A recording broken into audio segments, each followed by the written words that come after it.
मित्रांनो, आज संत श्री गजानन महाराज यांचा प्रगट दिवस. त्यासाठी आपण दिग्रस येथील संत श्री गजानन महाराज यांच्या मंदिरामध्ये दर्शनासाठी चाललेलो आहोत. संत श्री गजानन महाराज मंदिराला आकर्षक अशी विद्युत रोषणाई लावून सजविण्यात आले होते. मंदिर आणि मंदिराच्या आजूबाजूचा जो परिसर आहे तिथेही आकर्षक मंडप, रंगीबेरंगी विद्युत रोषणाई आणि फुलांची सजावट केली होती.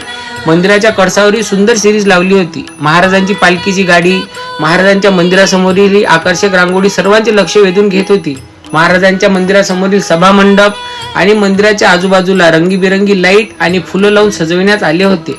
महाराजांच्या दर्शनासाठी भाविक भक्तांची बरीचशी गर्दी आलेली होती. महाराजांच्या मंदिरामधील गाभाऱ्यामध्ये फुलांची आणि विद्युत रोषणाईची सजावट सगळ्यांचे लक्ष वेधून घेत होती. महाराजांच्या मंदिरामध्ये सर्व भाविक भक्तांसाठी महाप्रसादाचाही सोय करण्यात आली होती. त्याच निमित्ताने मी आणि माझ्या परिवाराने महाराजांचे दर्शन आणि महाप्रसादाचा लाभ घेऊन प्रगट दिन साजरा केला. जय गजानन.